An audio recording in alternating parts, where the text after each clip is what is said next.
The third-floor hallway was silent, except for the faint hum of fluorescent lights and the soft rustle of papers being sorted. Karen, a nurse on the overnight shift at St. Helena Memorial, was shifting charts into new folders when a chill ran down her spine. So cold she nearly dropped what she was holding. Without thinking, she looked up at the frosted glass of the door, where her own reflection was slightly distorted by the cold hallway light. But there was something else. A second figure, tall and still, loomed just behind her, as clear as impossibly could be. The outline was human, but the posture was too rigid, and the head tilted slightly to one side as if studying her every movement. The air seemed to thicken. Every heartbeat echoed in her ears. Karen turned quickly and found only emptiness. The hallway was deserted, but in the glass the figure remained, and it seemed closer. Instinct screamed at her to get out of there, but her legs felt rooted to the spot. Trying to control her breathing, Karen turned back to the glass. The figure was now so close that it took up almost the entire reflection, obscuring the background. The face was featureless, just a wavering shadow, like thick smoke. But the eyes, two pinpoints of deep black that seemed to absorb the light. Suddenly, something cold brushed the back of her neck, light as a breath, but real enough to make her gasp. The papers in her hand slid across the floor as the temperature plummeted. Then, in the glass, the figure slowly raised its arm and pointed down at something at her feet. Shivering, Karen looked down and saw wet marks on the floor, forming footprints leading from behind her, footprints that stopped exactly where she stood. St. Helena Memorial, built in 1924 in rural Maine, seemed like a building, whispering with time. On the third floor, the long-term care ward was densely silent, like a corridor filled with cold water. Karen, the night nurse, knew every light bulb, every creaking door. That rainy night, she settled into the observation room to reorganize charts. The clock read 2:07 a.m. when a shiver ran down her spine. She turned. Nothing, just the empty corridor. In the narrow glass in front of her, however, the reflection showed the same darker corridor, and in the center a tall, motionless silhouette. She spun around quickly, but the space remained empty. When she looked back, the silhouette was closer. Her heart raced, her fingers trembled. In the reflection, a drop fell. Behind her, in reality, there was no drip. She tried to blame it on fatigue, but when she looked away again, the figure tilted its head, as if acknowledging it had been seen. The hospital seemed to listen. The humming subsided, the rain slowed, and an internal chill settled in. Karen felt something use the reflection as a door, and she had just turned the handle. Karen tried to summon the feeling of weariness to fit in with the world. She left the observation room, walking slowly down the hallway where the signs rattled despite the still air. She passed the door to 312, its paint peeling and its visor covered, still scarred from Richard Palmer's death weeks earlier. Her skin was too cold for the heated room. Then the electrical hum faded, replaced by a subterranean wind noise. A crack came from the room, then another, a dry scraping sound. Back, she found medical records spread out in an orderly fashion, the pen pointing toward the door. Nothing reflected on the glass. Just a deep black, until two bright spots appeared, moving closer. Eyes. They faded and the glass returned to normal. Karen gathered up the papers, but strange sounds emerged, hissing, clicking, a wet shh. The phone rang. Just the word, "Look." The monitor in the next room beeped for no apparent reason. In the hallway, the tape on 312 had a fresh groove, and a cold wind brought the smell of wet clothes.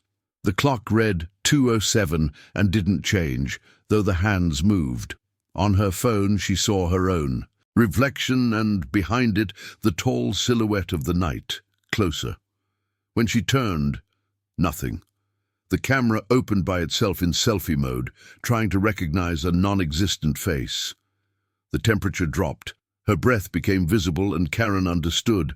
It wasn't a fright, but a structure, reflection, sound, cold, touch, and patterns, she remembered, don't care about you. Determined to give it the banality it deserved, Karen put on her headphones like closing a door from the inside. She chose an old playlist of soft piano, sounds that always work to restore a human scale to the wee hours. The melody entered, and for 2 minutes everything seemed to accept its presence. The notes moved, the pen scratched, the stack of folders shrank. Then, without changing the volume, the music took on a rough grain, a granular interference, as if someone were running very fine sandpaper over the surface of the sound. Between one note and the next, there were small holes, milliseconds of biting silence. Karen paused the track. The noise continued, but now outside the headphones. She took them off and realized the sandpaper squeak was coming from several places at once: the ceiling, the corner of the room, the edge of the glass. The music returned on its own, with the progress bar motionless. A sustained chord rang out for too long, and she, who knew how to recognize when an app was freezing, understood it wasn't a freeze. It was something as subtle as it was cruel. An unknown hand, flattening time within things. As she stood to go to the water fountain, the stainless steel reflected back a face that was both hers and not. The shadow behind her was so clear against the polished metal that it seemed to be in relief. A dark arm with very long fingers rose slowly in the reflection and stopped a few inches from her shoulder, hesitating like someone checking the water temperature before diving in. Karen turned, but the air returned only air. She returned to the steel, and the hand in the reflection was now resting on her shoulder. She didn't feel touch. She felt weight, a subjective weight, like when old memories tighten the chest. She closed her eyes, drank, opened them, and her hand had withdrawn. But it had left an unlikely mark. On the fabric of her lab coat on her shoulder, a finger-shaped wetness, as if something cold had sweated there. She touched the cloth. Her fingertip brought icy water. A rush of anger cut through her fear and made her whisper, "Enough." The sound of her own voice broke the spell. The devices returned to sporadic beeps, the lamp to its normal trembling, and the playlist skipped forward 2 minutes at a time, as if trying to catch up. Karen returned to her desk and wrote down, on the back of a form, an inventory of what was happening. 1. Reflection shows a silhouette that doesn't match reality. 2. Temperature and sound variations with interruption of ambient noise. 3. Interference in devices with no apparent cause. 4. Indirect. Touch, moisture on the lab coat, without classic tactile sensation. She knew that listing gave the illusion of control, but the illusion is sometimes necessary for the body to obey. She wanted to continue ignoring him.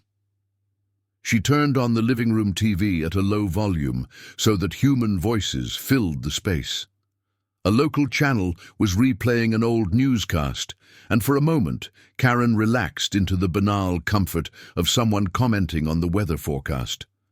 When she blinked, she realized the anchor was no longer talking about the weather. His lips were moving, but without articulate sound, and the checkerboard pattern on his suit formed a spiraling pattern that drew her gaze to the center. The bottom bar, where the headline should have been, displayed a sentence she couldn't read at first. She focused. The letters seemed to tremble, crumbling and reforming, until they settled into something that made her stomach turn. "Don't look into the glass." The remote control fell from her hand as if it weighed more than before. The door creaked softly, not enough to be an opening, enough to be intention. Karen stood with the automatic readiness that work demands, crossed the hallway, and, before touching the doorknob, glanced at the dull rectangle. In it, the silhouette remained, now slightly behind, as if it had taken a step to hide from the spotlight. In her hand, and this made her chest tighten, was something that looked like a medical file, the same as the ones she used. A dark, rectangular pad held against her body.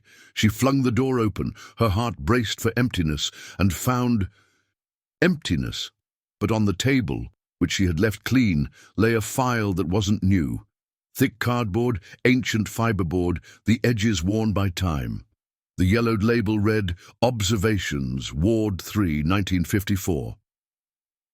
The date struck Karen like a familiar place.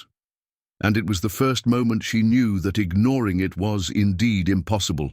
The reflection had a point and spoke the language of the archive. She donned gloves, more out of superstition than protocol, and opened the ancient folder carefully. The smell that emerged was of stale, damp paper with an acrid note of old ink. The first pages contained unsigned nurses' notes in round, hurried handwriting, describing unusual nocturnal agitation, patients report shadows on the glass, and sudden drop in temperature at 2:07 a.m. The coincidence of time ran through her like a thread.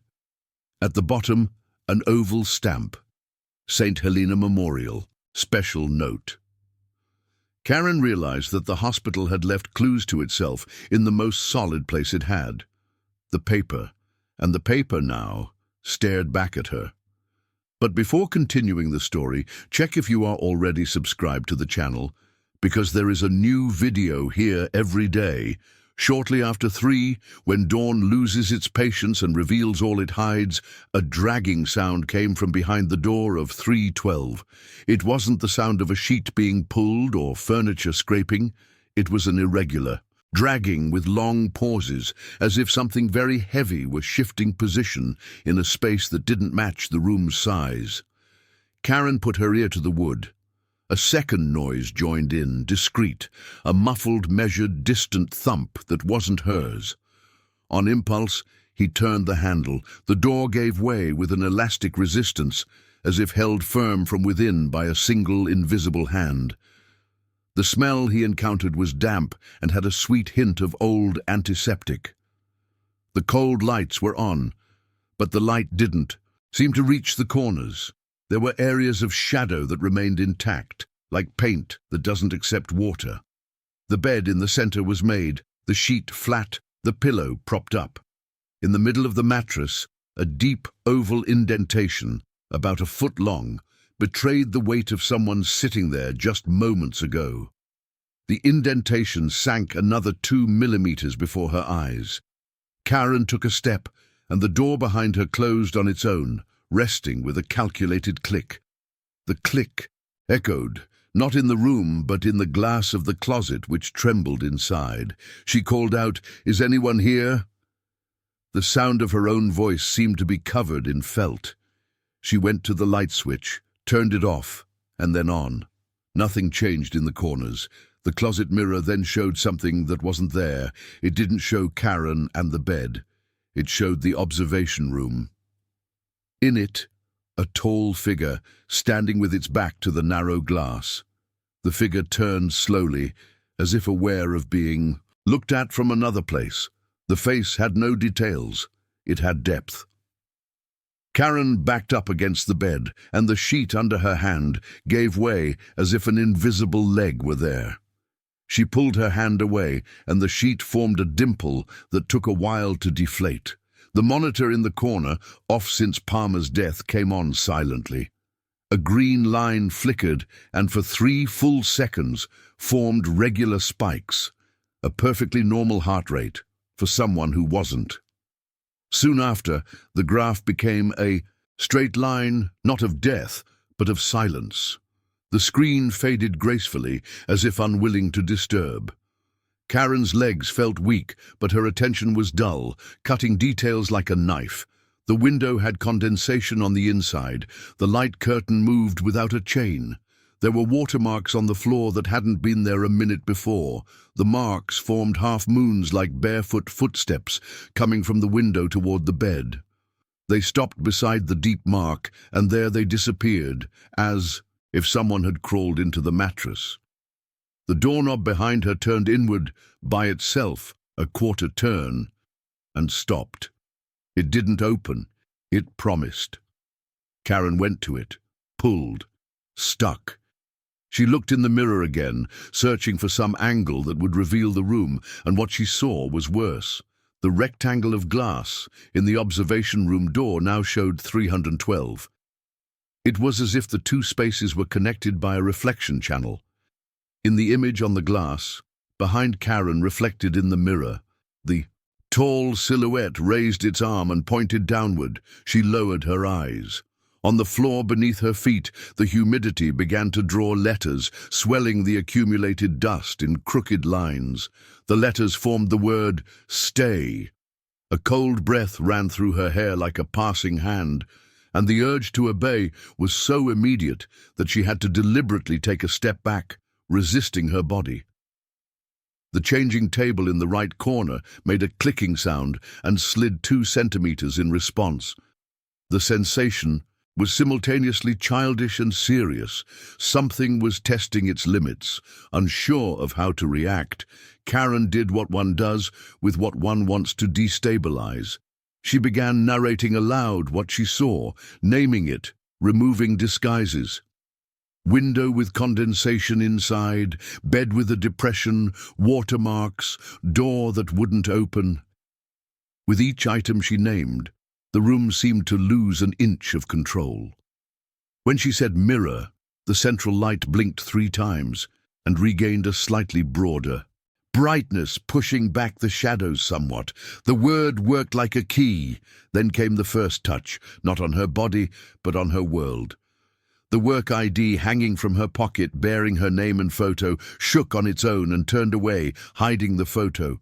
The effect was immediate. In the mirror, the figure watching her tilted its head to the other side, a gesture identical to that of the first appearance, but more interested. Karen felt that if she stayed there a minute longer, she would learn something she would never forget. The doorknob suddenly released with a distinctly human click. The door opened 4 inches of its own accord.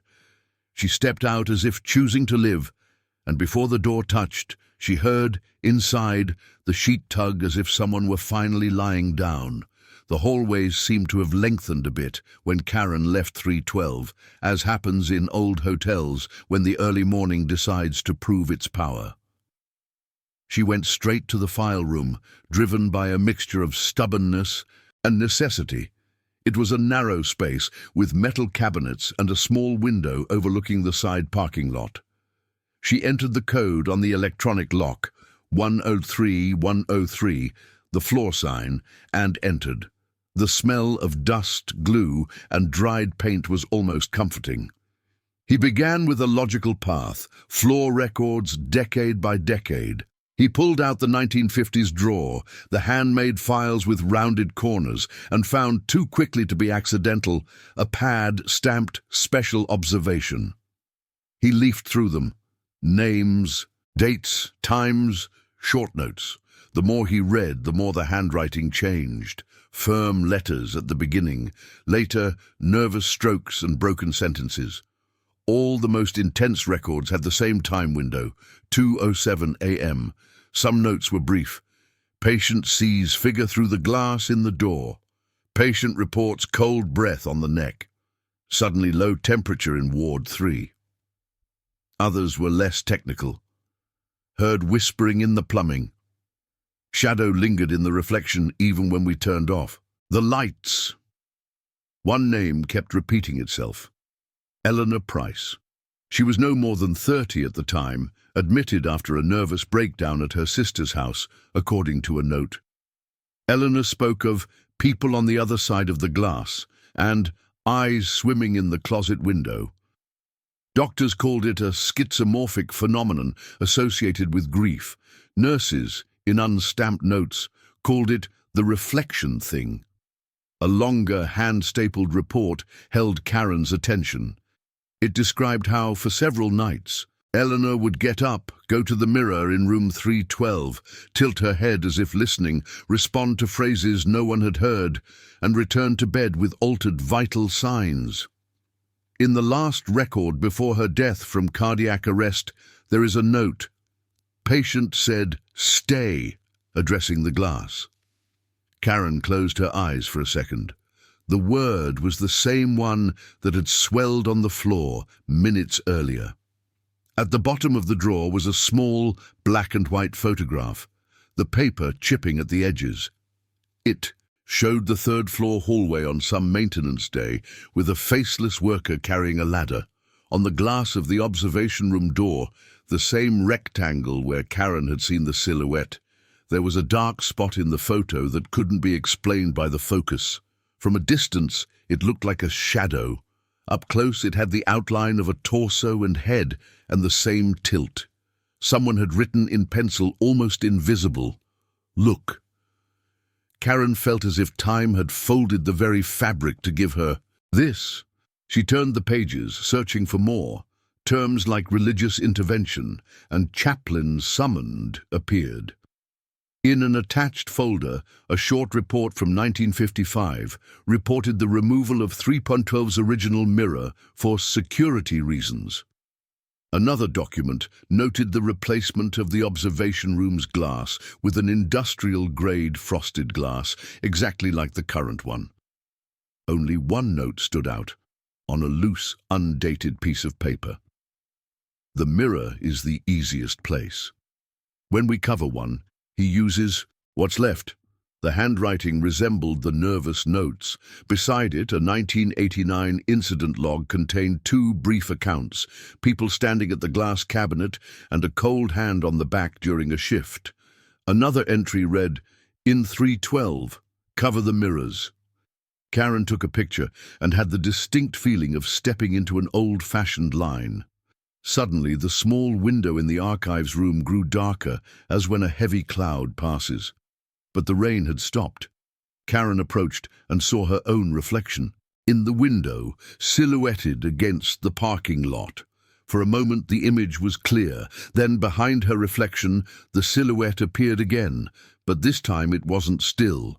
It moved its head as if listening, and with a minimal delay imitated her gesture of taking a half-step back.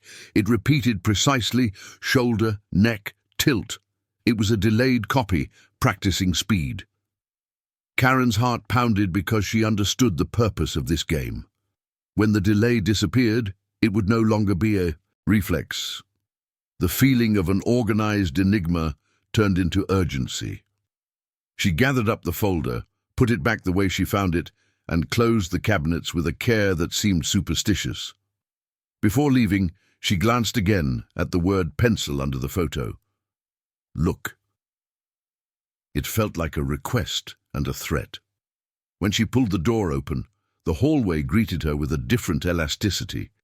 The light had changed hue, a paler yellow, as if the bulbs had aged 10 years in 5 minutes. From the observation room, a faint glow came. The narrow glass was clear, revealing things, but like someone politely hiding a secret, she let one last mistake slip. The reflection showed the clock reading 2:07. In the real world, it was already 3:18. After leaving the archives, Karen decided she needed to confirm whether the phenomenon had a routine of its own. She knew from reading that previous events had followed a cadence: reflection, sound, cold, touch.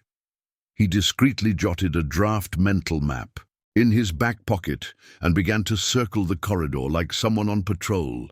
The real clock read 3:20, but the glass in the observation room door, whenever he glanced at it, insisted on 2:07, like a number etched into its surface. In room 308, he found the first change. The small window overlooking the parking lot was completely fogged up on the inside, and in the center, a clearer patch revealed an oval space the exact size of a face. Karen ran her finger along the edge. It was damp, but not cold. He felt as if someone had pressed their forehead there minutes before.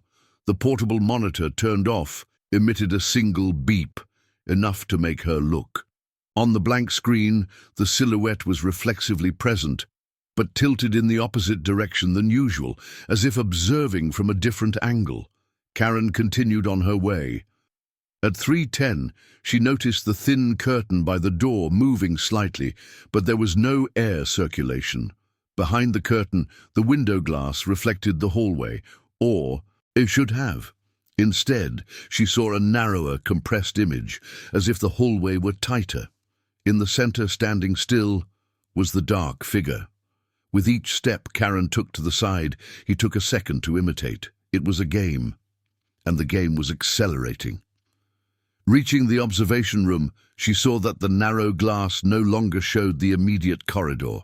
Instead, it reflected 3 and 12, door closed, lights off, but a faint glow moving within, as if someone was slowly passing a flashlight along the wall.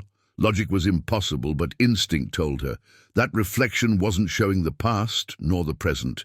It was showing an invitation. Have you ever witnessed a supernatural event? Tell us your story in the comments. The hallway felt colder as she approached 312. Not the cold of ordinary temperatures, but a deep, internal chill that seemed to knock the breath from her chest. The old tape on the doorframe now had a new, longer groove, as if invisible fingers had scratched it. Karen touched it. He felt cool dampness. The doorknob was slightly cold, not like exposed metal in the wind, but as if it had been held for a long time by cold hands. Inside, the room was as before, the bed made, the closet in the corner, the lights cool. But something was different, a sweet cloying smell she couldn't remember smelling. The air seemed thicker, and with each breath, Karen felt as if she were inhaling moisture. The sheet, smooth just minutes before, now had 3 parallel creases, as if something had dragged long fingers across the fabric. She approached slowly and noticed that the creases were deeper toward the pillow, as if something was pulling upward. When he turned to the closet, the mirror was active again. It reflected not the room, but the hallway, and in the reflected hallway, the silhouette moved. It didn't walk, it didn't run, but it glided, with a continuous movement, as if it didn't need steps. She recoiled.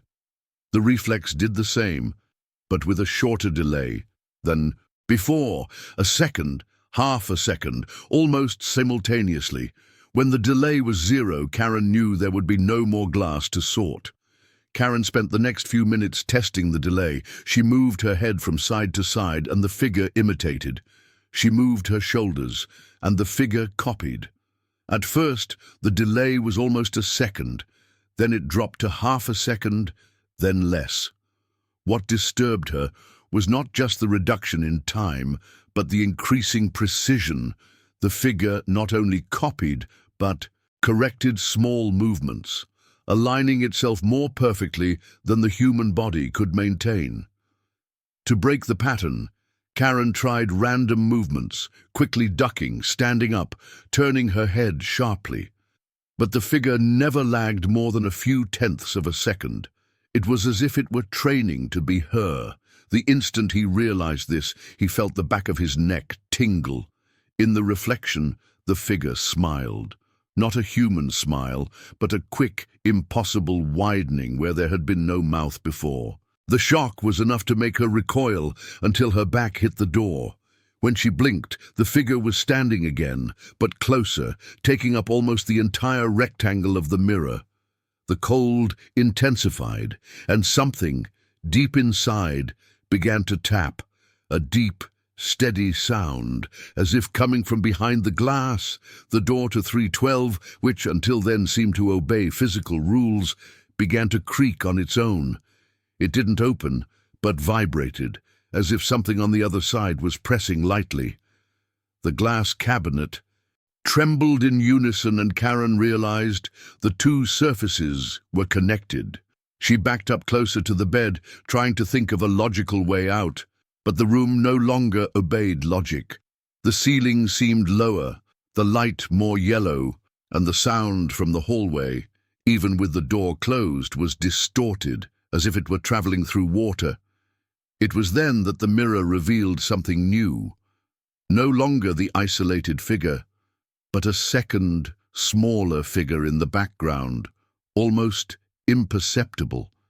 It was still, but its position, more to the side, half hidden, suggested it didn't want to be seen yet. Karen understood that it wasn't a unique presence, and worse, that perhaps the reflex game was just a distraction from something bigger. The air grew heavy enough that breathing was an effort. When she tried to speak, her voice came out muffled, as if her ears were blocked. She closed her eyes for a moment and counted to 3. When she opened them, the mirror was completely dark. In the center, 2 small bright dots lined up at eye level. Survival instinct. Get out. Karen turned the doorknob. It didn't budge. She pushed. Nothing. She bumped it with her shoulder. The door held as if it were part of the wall. The mirror brightened again, but this time it didn't show the hallway nor the figure. It showed Karen, herself, standing before him, but without any real movement. Her reflection blinked when she didn't blink, smiled when she didn't smile, and tilted her head at uncomfortable angles. The sensation was of seeing a body identical to yours, but inhabited by something else. Trying to break through, she grabbed the metal IV pole and slammed it against the glass. The sound was dull, as if the impact was absorbed. A tiny crack appeared, and from it oozed a dark, thick, metallic-smelling liquid. It wasn't water. At the same moment, the lights in the room flickered in sequence, and the temperature rose abruptly, as if the cold had been pulled back from the other side. The mirror returned to normal. But Karen knew this wasn't the end, just a break. And breaks on St. Helena never came for rest. The hallway felt strange when Karen finally made it out of 312. The lights seemed lower, the air thicker, and the floor damper, as if it had just been mopped. But there was no smell of disinfectant, just that bittersweet aroma she'd smelled inside. She headed toward the observation room, but immediately noticed something wrong. The door was open. She never left it that way. Inside, the narrow glass reflected not the hallway where she stood, but 312 itself, with the door closed. It was impossible. She was outside. She approached the glass and saw herself on the other side, inside 312, motionless. Her heart raced. She tried moving her hand. Her reflection didn't respond.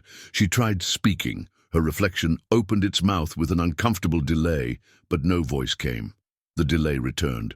It wasn't milliseconds anymore. It was as if the reflection remembered it still, needed to imitate, but lazily. And then, from deep within the reflection, the dark figure appeared again, but this time it was touching Karen's reflection's shoulder. And Karen didn't react, as if she didn't feel it. A sharp crack echoed behind her in the hallway. When she turned, she saw the window in the distance begin to fog up too quickly. Letters formed from the inside out.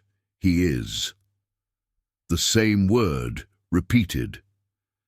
She felt, as never before, that this was a definitive invitation, and that accepting didn't mean staying in the hospital, but on the other side of the glass.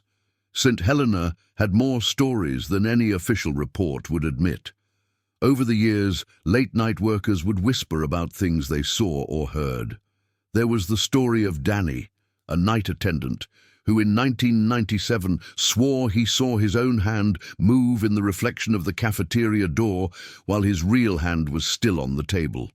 He requested a transfer a few days later. Or Martha, a nurse from 2003, who locked herself in the bathroom after realizing her reflection in the mirror continued to smile for 2 seconds after she stopped.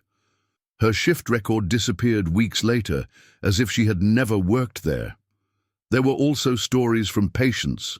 A child hospitalized in 2011, for example, would wake up screaming every night saying that there were people in the closet mirror and that these people wanted to play. In the room, no one could see anything, until, one early morning, a security camera recorded the closet door opening by itself, revealing a deep, dark void with no visible bottom. Another case, in 2018, involved a visitor who, while passing through the hallway, stopped in front of the observation room's glass and stared at it for more than 7 minutes.